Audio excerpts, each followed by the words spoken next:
This YouTube channel does not promote any violent, harmful, or illegal activities. All content provided by this channel is meant for an educational purpose only.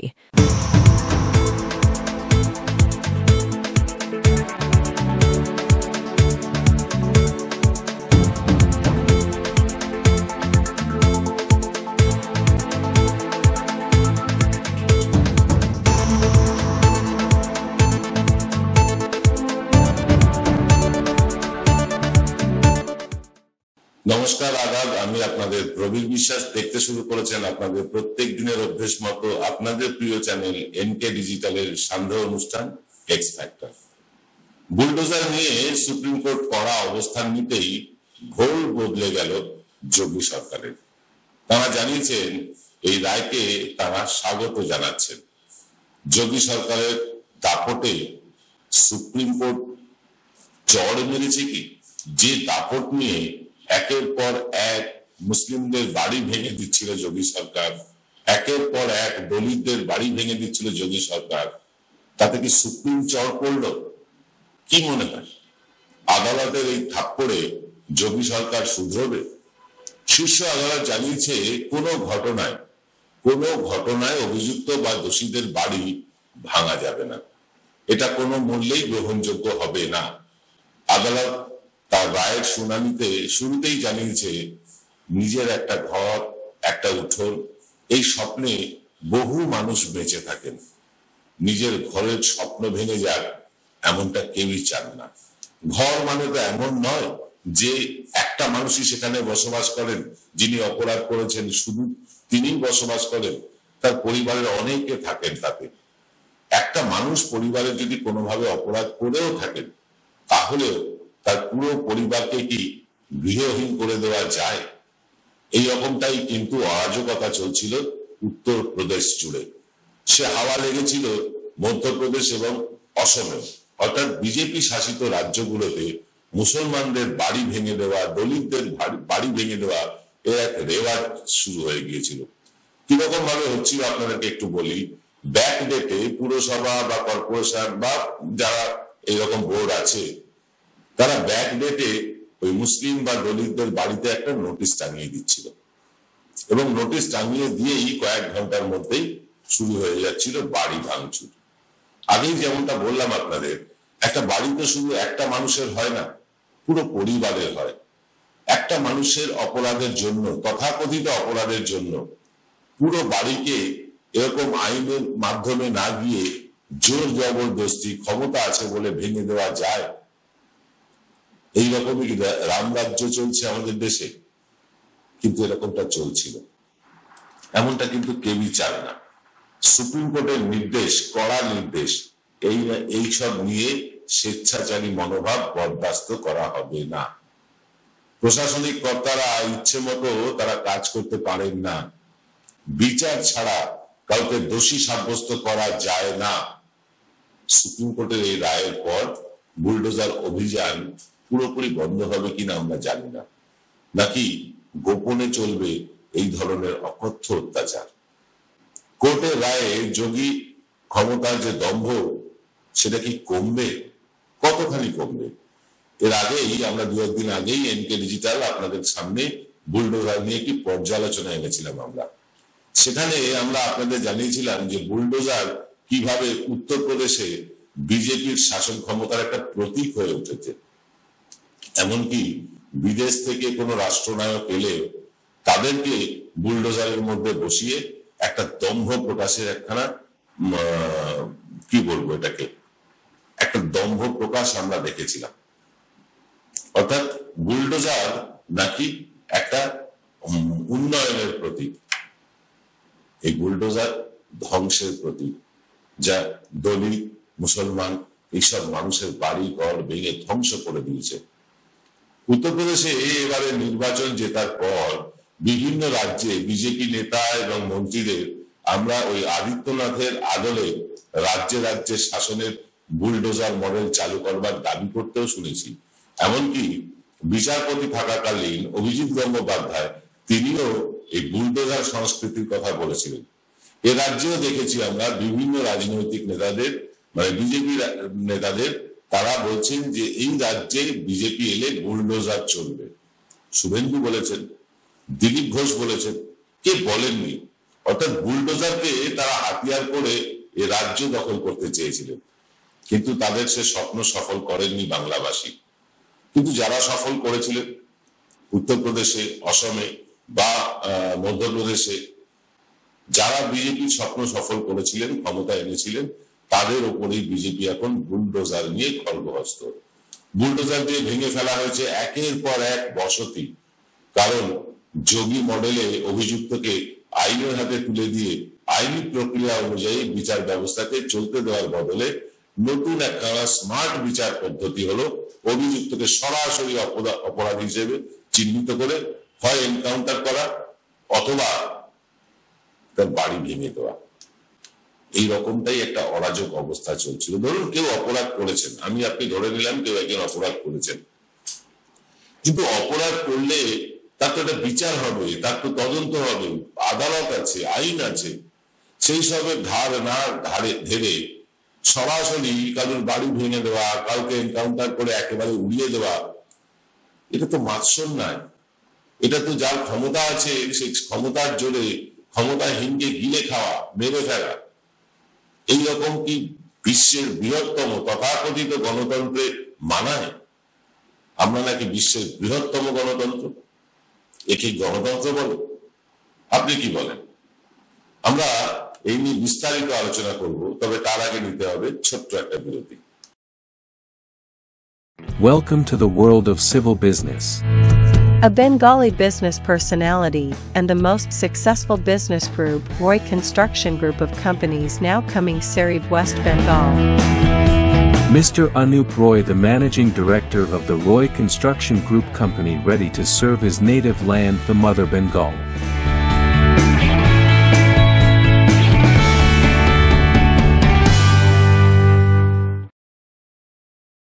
জয়গুরু রত্নভান্ডার জ্যোতিষীমা, এখানে gold medallist জ্যোতিষী বসেন। High কোয়ালিটির আসল গ্রহরত্ন সবচেয়ে কম দামে এখানে পাওয়া যায়। স্থান বেলঘড়িয়া, রানী পার্ক, বটতলা, 2 নম্বর রেলগেটের নিকটে। 9681345722 এবং 9007778922। ফিল্ম বিরতির পর আপনারা দেখছেন এনকে ডিজিটালের সান্ধ্য সম্প্রচার এক্স ফ্যাক্টর। দেখুন, মুসলিম সম্প্রদায়ের মানুষদের খুঁজে খুঁজে তাদের আশ্রয়স্থলগুলোকে গুড়িয়ে দেওয়া বা এনকাউন্টার করে তাদের মেরে দেওয়া, শুধু মুসলিম কেন বলবো, দলিতদের, এইসব তো চলছে উত্তরপ্রদেশে। উত্তরপ্রদেশ মডেলের নির্লজ্জতার নিদর্শন উত্তরপ্রদেশে বুক ফুলিয়ে বলছে এই সরকার এনকাউন্টার করে এবং এনকাউন্টারের পরিসংখ্যান দিয়ে শাসনের সার্থকতার গল্প প্রচার করেছে। ভাবতে পারে, গুলি করে বিনা বিচারে গুলি করে মেরে ফেলে তারা বুক ফুলিয়ে নোটিশ টাঙাচ্ছে যে দেখো আমরা কত লোককে এরকম গুলি করে মেরে দিয়েছি বিনা বিচারে। যত বড়ই অপরাধী হোক না কেন, যত ছোট অপরাধী হোক না কেন, বিনা বিচারে কাউকে এরকম ভাবে এনকাউন্টার করে মেরে দেওয়া, কারোর বাড়িতে বুলডোজার চালিয়ে দেওয়া, এটা আমাদের সেই মানে অতীতে নিয়ে যাচ্ছে। সেই যখন আমাদের এখানে ইংরেজরা ছিল বা তার আগে মুসলিম শাসকরা ছিল বা তারও আগে যখন ভারতবর্ষের স্ট্রাকচার পুরোপুরি গঠিত হয়নি, এভাবেই তো চলতো। সবসময় শাসক বা সবসময় ক্ষমতাশালী লোক তার তুলনায় কম ক্ষমতাশালী লোককে এভাবেই তার বাড়ি ঘর ভেঙে দিত, এভাবেই তাদের বিনা বিচারে হত্যা করত। আমরা এই আজকে 2024 সালে দাঁড়িয়ে আমরা কি ফিরে যাব আরো 200, 500, 700 বছর আগে? তাই তো যাচ্ছি, অন্ধকারের দিকে চলে যাচ্ছি আমরা। উত্তরপ্রদেশ, মধ্যপ্রদেশ, অসমে এইরকম ঘটনাই ঘটছে। অসমে তো আরো নারকীয় ঘটনা ঘটছে। যাকে তাকে বেনাগরিক করে দেওয়া হচ্ছে, তাদেরকে নিয়ে গিয়ে একটা জেলখানায় আটকে দেওয়া হচ্ছে। যাকে খুশি, কেউ বাদ যাচ্ছে না। যতই ক্ষমতাশালী লোক হোক, যতই প্রভাবশালী লোক হোক, আর যতই নিচু তলার লোক হোক না কেন, সে যদি হিমন্ত বিশ্ব শর্মার সরকারের সমর্থক না হয়, তার জন্য হিমন্ত বিশ্ব শর্মার সরকার কারোর বাড়িতে বুলডোজার চালাচ্ছে, কাউকে ডিটেনশন ক্যাম্পে পাঠাচ্ছে। এই তো চলছে। বুলডোজারের ব্যবহার এই একইভাবে করা হচ্ছে কিন্তু বিজেপি শাসিত রাজ্যগুলোতে। শাস্তিমূলক ব্যবস্থা হিসেবে, ভয় দেখানোর হাতিয়ার হিসেবে বুলডোজারকে ব্যবহার করা হচ্ছে। এনকাউন্টারের জন্য যেমন একটা ন্যারেটিভ সাজাতে হয়, যে ধরুন কোনো একটা অপরাধীকে এনকাউন্টার করে দিল, তার আগে একটা ন্যারেটিভ সাজাতে হয় যে সে পুলিশকে লক্ষ্য করে গুলি চালিয়েছিল বা সে পালাচ্ছিল তাই পুলিশ গুলি করতে বাধ্য হয়েছে, পুলিশ আত্মরক্ষার্থে গুলি করতে বাধ্য হয়েছে, ইত্যাদি ইত্যাদি। একটা ন্যারেটিভ, একটা নাটক সাজাতে হয় এনকাউন্টারে। কিন্তু সেই বাধ্যবাধকতাটুকু বুলডোজারের ক্ষেত্রে নেই। বুলডোজারে কাউকে বলে দিল তোমার বাড়ি বেআইনি, চলো ভাঙো, কোনো আইন আদালত নেই। তুমি কোনো অন্যায় করেছো, তোমার বাড়ি ভাঙা হবে, কোনো আইন আদালত নেই। আর এসব যখন সভ্য সমাজের চোখে, ভারতের গণতন্ত্রের চোখে পৈশাচিক লাগে না, তখনও যোগী মডেলের চোখে এইসব ভুল ধরা পড়ে না। তবে ওই যে কবিগুরু রবীন্দ্রনাথের রচনা সেই নির্বোধ শিশু যে কিনা বলে উঠেছিল রাজা তোর কাপড় কোথায়, তেমনি ঠিক তেমনি সপাটের চড়ে যে চড় মারলো সুপ্রিম কোর্ট, রীতিমতো যোগী সরকার যে দাপট তা মাটিতে লুটিয়ে পড়েছে। যোগী সরকারের যে অহংকারের বুলডোজার তা এখন মাটিতে মিশে যেতে বসেছে। আসুন শুনে নিই ঠিক কি কি নির্দেশিকা জারি করা হয়েছে সুপ্রিম কোর্টের তরফে। গত বুধবার সুপ্রিম কোর্ট যে নির্দেশ দিয়েছে সম্পত্তির মালিককে 15 দিনের আগাম নোটিশ না দিয়ে বিধিবদ্ধ নির্দেশিকা অনুসরণ না করে কোনো সম্পত্তি ভাঙা যাবে না। অর্থাৎ কারুর সম্পত্তি ভাঙতে গেলে 15 দিনের একটা নোটিশ পিরিয়ড তাকে দিতে হবে, যার ফলে সেই নোটিশ পিরিয়ডের মধ্যে সে যদি আদালতে যায় এবং আদালত যদি বিচার করে দেখে যে তার বাড়ি সত্যি বেআইনি অথবা তার বাড়ি ভাঙার যোগ্য, তখন আদালত বিচার করবে। কিন্তু কোনো নোটিশ না দিয়ে বাড়িতে একটা ব্যাকডেটে নোটিশ সাঁটিয়ে তার ছবি তুলে নিয়ে বলা হচ্ছে যে দেখুন 15 দিন আগে নোটিশ দিয়েছি, কিন্তু নোটিশ দেওয়া হচ্ছে একদম মানে যেদিনকে ভাঙা হচ্ছে তার কয়েক ঘন্টা আগে। এগুলো চলবে না। সুপ্রিম কোর্ট কিন্তু এও জানিয়েছে যে রেজিস্টার্ড নোটিশ ডাকযোগে মালিককে পাঠাতে হবে। বুঝতে পারছেন যে বললাম নোটিশ নিয়ে গিয়ে বাড়ির দেওয়ালে লাগিয়ে তার একটা ছবি তুলে বলা হচ্ছে দেখুন 15 দিন আগে নোটিশ দিয়েছি, চলবে না। ডাকযোগে পাঠাতে হবে, রেজিস্টার্ড ডাকযোগে পাঠাতে হবে। ফলে কি হবে, যিনি নোটিশ পাচ্ছেন তিনি যেদিন চিঠিটা পাবেন সেই তারিখটা রেজিস্টার হবে পোস্ট অফিসে, সেই তারিখটা তার কাছেও রেজিস্টার থাকবে এবং তার 15 দিন পরে কিন্তু এই বাড়ি ভাঙা যেতে পারে, তবে আইন আদালতের মাধ্যমে। যাকে নোটিশ পাঠাতে হচ্ছে সেই সেই সম্পত্তি বা সেই বাড়ির অংশ নোটিশও লাগাতে হবে। অর্থাৎ শুধু বাই পোস্ট পাঠালে হবে না, বাড়িতেও নোটিশ লাগাতে হবে। নোটিশে অনুমোদিত নির্মাণের প্রকৃতি যে প্ল্যান আছে তার প্রকৃতি, নিয়ম লঙ্ঘন কি কি হয়েছে তার বিবরণ এবং ধ্বংসের কারণ, কেন এটাকে ভেঙে ফেলা হবে তা জানাতে হবে। ধ্বংসের ভিডিওগ্রাফি করতে হবে। বুলডোজার চালানোর সময় চালিয়ে দিলাম গায়ের জোর আছে তা নয়, তার ভিডিওগ্রাফি করতে হবে যাতে জানমালের কোনো লোকসান না হয়। এবং নির্দেশিকা লঙ্ঘন করলে আদালত অবমাননার মামলা দায়ের হবে। এছাড়াও স্পষ্টভাবে কোর্ট জানিয়েছে যে আইনের শাসন এবং নির্বাহী বিভাগের স্বেচ্ছাচারী পদক্ষেপের বিরুদ্ধে নাগরিকদের কিন্তু অধিকার রয়েছে। আইনি প্রক্রিয়া এ ধরনের কাজকে প্রশ্রয় দিতে পারে না। আইনের শাসন স্বেচ্ছাচারী পদক্ষেপের বিরুদ্ধে বাধ্যতামূলক হবে। বিচারপতি বি.আর. গাওয়াই এবং বিচারপতি কে.ভি. বিশ্বনাথের বেঞ্চ জানিয়েছেন আইন লঙ্ঘন অরাজকতাকে উৎসাহিত করতে পারে। কেউ যদি আইন ভাঙে, ধরুন যারা মোটরসাইকেল চালায় বেআইনি ভাবে, একটা সিগন্যাল যদি বেআইনি ভাবে পেরিয়ে গেল, তার মধ্যে একটা কনফিডেন্স চলে আসে, তাকে উৎসাহিত করে আরো অনেক আইন ভাঙার জন্য। এরকমটা আমরা দেখে থাকি। তাই আইন ভাঙাকে, যে আইন যদি কেউ লঙ্ঘন করে তা কিন্তু অরাজকতাকে উৎসাহিত করতে পারে। তাই সাংবিধানিক গণতন্ত্র রক্ষার জন্য, সাংবিধানিক গণতন্ত্র রক্ষার দায়ে নাগরিক অধিকার সুরক্ষা অপরিহার্য। বেঞ্চ তার আদেশে আরো বলেছে বিচার বিভাগের মূল দায়িত্ব পালনে সরকার কোর্টের জায়গা নিতে পারে না। যেটা আমরা বলছিলাম আপনাদেরকে যে সরকার বিচার বিভাগের জায়গা নিয়ে নিচ্ছে।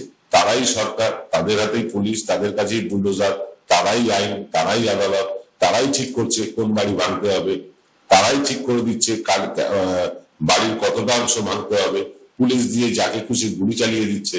এটা হতে পারে না, গণতন্ত্রে সব চলে না। কিন্তু এই সবই চলছিল উত্তরপ্রদেশে। সুপ্রিম কোর্ট যদি এখানে দখল না দিত তাহলে এই অরাজকতা কিন্তু আরো গভীরে প্রথিত হতো এবং আরো গভীরে যেত। শুধু তাই না, এই অরাজকতা কিন্তু উত্তরপ্রদেশ থেকে ছড়িয়ে মধ্যপ্রদেশ, অসম পর্যন্ত পৌঁছেছে। বিজেপির নেতারা বুক ফুলিয়ে বুলডোজার দেখিয়ে বলছেন যেখানেই তারা ক্ষমতায় আসবেন এভাবেই বুলডোজার চলবে।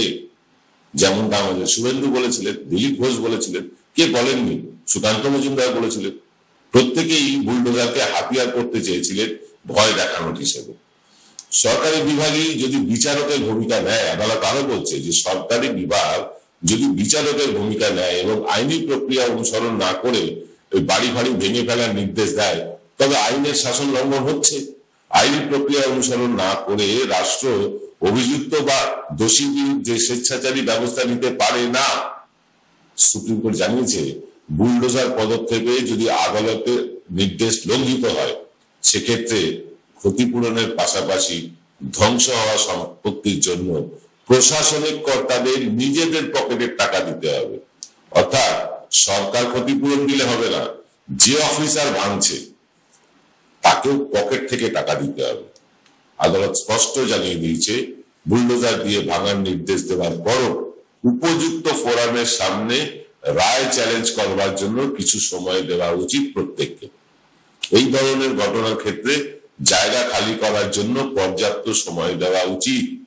নারী, শিশু এবং বৃদ্ধদের রাতারাতি রাস্তায় টেনে নিয়ে যাওয়াটা মোটেও গণতন্ত্রের পক্ষে শুভ লক্ষণ নয়। প্রশাসন কিছুটা সময় দিলে তাদের কোনো সমস্যাই হবে না। এই বুলডোজার নীতির জন্য বারবার সমালোচনার মুখে পড়েছে ইউপির সরকার। তবে এই নিয়ে যোগী বলেছিলেন বুদ্ধি এবং ক্ষমতা থাকলেই নাকি বুলডোজার চালানো যায়। খুব গর্বের সাথে বলেছিলেন যে বুদ্ধি আর ক্ষমতা থাকলে বুলডোজার চালানো যায়। এদিন কার্যত এই বিষয়টাকে তুলোধনা করেছে কোর্ট, যাতে বেশ শতাতে চপেটাঘাত করেছে স্বয়ং বুলডোজার বাবা এবং তার পরিচালিত সরকারের মুখে। যোগী সরকারের মতে এই আইন মাফিয়া এবং পেশাগত ক্রিমিনালদের ঠান্ডা করার একটা সহজ উপায় ছিল। মানে সরকার যাকে ডেকে দিচ্ছে যে এ হচ্ছে মাফিয়া, এ হচ্ছে ক্রিমিনাল, মানে তাই এদেরকে ভেঙে দিয়ে এদের মেরুদণ্ড, মানে এদের বাড়ি ঘর ভেঙে দিয়ে এদের মেরুদণ্ড ভাঙার একটা সহজ উপায় ছিল মনে করেছে যোগী সরকার। কিন্তু সুপ্রিম কোর্ট পরবর্তী নির্দেশ না দেওয়া পর্যন্ত অনুমতি ছাড়া কোনো সম্পত্তি না ভাঙার জন্য একটা অন্তর্বর্তীকালীন আদেশও জারি করে দিয়েছে। তবে এটাও জেনে রাখা দরকার সুপ্রিম কোর্টের বুলডোজার রায় কোনো ক্ষেত্রে প্রযোজ্য হবে না। যেমন কোনো ক্ষেত্রে বলতে, যেমন রাস্তা, ফুটপাত, রেল লাইন বা জলাশয় দখলের ক্ষেত্রে সুপ্রিম কোর্টের এই নির্দেশ পালন হবে না। সুপ্রিম কোর্ট বলেছে সড়ক, ফুটপাত, রেল লাইনের সংলগ্ন জমি বা নদী জলাশয়ের মতন কোন জায়গায় বেআইনি কাঠামো যদি থাকে এই নির্দেশ প্রযোজ্য হবে না। অর্থাৎ এইসব ক্ষেত্রে সরকার যে কোনো সময় বুলডোজার চালিয়ে তা ভেঙে দিতে পারে এবং এটা দরকার। রেল লাইনের পাশে যে কেউ একটা বাড়ি করে নিল বা সরকারি জমিতে রাস্তার উপর ফুটপাত দখল করে বাড়ি করে নিল, সেই সময় সরকারকে এই আদালতের অনুমতি নিতে হবে না। এটা খুব ভালো সিদ্ধান্ত। আদালত একই সঙ্গে জানিয়েছে যেসব মামলায় কোনো কাঠামো ভেঙে ফেলার নির্দেশ দেওয়া হয়েছে সেই সব ক্ষেত্রেও কিন্তু সেই রায়টা বলবৎ হবে না। অর্থাৎ এর আগে যেসব মামলায় কাঠামো ভাঙার কথা বলা হয়েছিল তাদের ক্ষেত্রে এইসব রায় বলবৎ হবে না। বিচারপতি বি আর গাওয়াই এবং বিচারপতি কে ভি বিশ্বনাথন বুধবার বলেছেন, দেখা যাচ্ছে একদিকে বুলডোজার নিয়ে গুলিয়ে দেওয়ার জন্য একটা বিশেষ কারুর সম্পত্তি, বিশেষ কোন জাতির সম্পত্তি চিহ্নিত করা হয়েছে, অন্যদিকে একই রকম অন্য সম্পত্তিতে হাতি দেওয়া হয়নি। যেটা বলছিলাম আপনাদেরকে, আদালত যতটা স্পষ্ট করে বলতে না পারে, আমাদের তো সেই স্বাধীনতা আছে। মুসলিম এবং দলিতদের সম্পত্তি ভাঙা হয়েছে যে অজুহাতে, একই কারণে হিন্দুদের সম্পত্তি, উচ্চ বর্ণের লোকেদের সম্পত্তি ভাঙা হয়নি। অর্থাৎ নিছক বেআইনি কাঠামো বলেই কারো বাড়ি ভেঙে দেওয়া হয়েছে এমনটা নয়, বেছে বেছে মুসলিম এবং দলিতদের বাড়ি ভাঙা হয়েছে। একই অন্যায় করে পার পেয়ে গিয়েছে অন্য জাতের লোকেরা। নিশ্চয়ই অন্য কোনো উদ্দেশ্য আছে এই বুলডোজার জাস্টিসের। বেআইনি নির্মাণ ভাঙার দীর্ঘ ধাপ রয়েছে। তার মানে এই নয় যে সরকার কাউকে অপরাধী সাব্যস্ত করলো আর হঠাৎ করে তার বাড়ি ভেঙে দেওয়া হলো, এরকমটা নয়। এটা হলে বুঝতে হবে রাজ্যের আইনের কোনো শাসন নেই।